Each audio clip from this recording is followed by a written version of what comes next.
Tatasa tayo ng ballpen. Yung pangkasa ko, masikip to. Hinahasa ko pa sa grinder to. Lagyan muna natin ang pampadulas. Dali lang gawin to. Importante lang dito yung talim. Pag nakuha mo yung talim, yan, magbubutas ka lang dyan na 5.5. Pero ako, ginawa ko, nilakihan ko yan. Tapos 8. Yung 8 mo, mga 4mm lang ang lalim. 4mm lang ang lalim. Yung 8 barena. Tapos yung 5.5, tapos yun siyempre. Tapos lalagariin mo lang to. Ayan, lalagariin mo yan. Kailangan sentro mo doon sa gitna. Tapos yung talim niyan, pag ganun lang ng mga talim niyan, pa-slide na ganyan. Pag ganyan, nakaganyan yan. Pa-slide. Habang ganito. Ito natin sa inyo sa... Parang nakaganito lang siya. Ayan, ganyan lang ang ano niya, talim. Medyo nakaganon siya ng konti. Ayan. Pa-slant siya. Para pagpasok ng ballpen, hindi naman siya talagang ano. Ayan, ganyan lang ang ano, talim. Medyo naka-slant lang ng konti.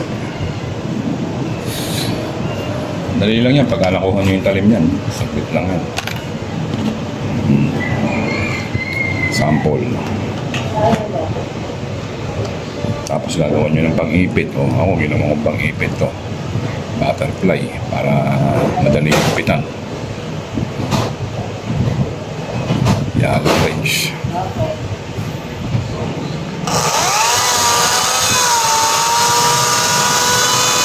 Baka kumapit ang talim niya, no?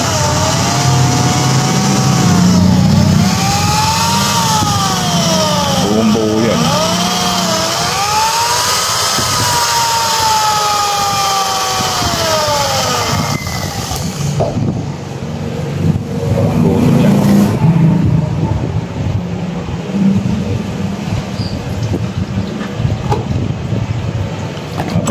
Rin lang natin.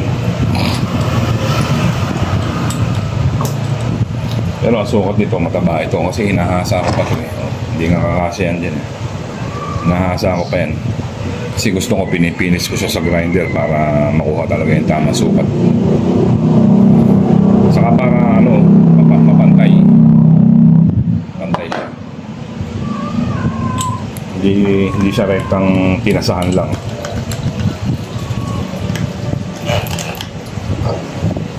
Ayan naman yung kabila, oh. Ganun din. Pagka kumapit yung talim niyan, dire-diretso yan.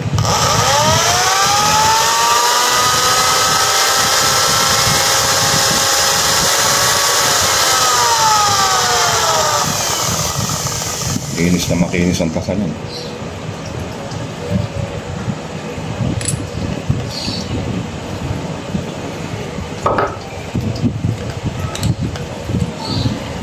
Butin nyo lang pa.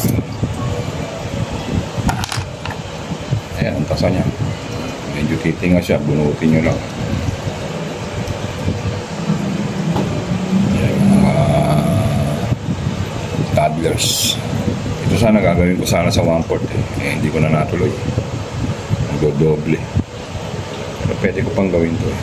Ibiyakan ko lang yan dito. Eh yung 1/4 naman madaling asahin eh. Ayan, pakita ko lang sa inyo para may idea kayo. Itong kinopya ko lang din to eh. O, idea lang din ang kinuha ko. Yung paggawa eh mahirap ano, matagal. Sa to lalagarin nyo lang sa gitna. Yung lagarin nyo pag ano no, konti lang ang ano rito, konti lang ang lagari. Ang kailangan dito, papatong yung talim ninyo, papatong. Kaya ang lagari ko, pa-slide lang ng ganun. Dito, kita nyo, ang haba ng biyak dyan. Maganon yan eh, pa-slide. Unti lang, matigas na kahoy ito. Okay. Sana may natutunan kayo. Hindi tayo nagdadamot sa mga ganitong bagay. Okay.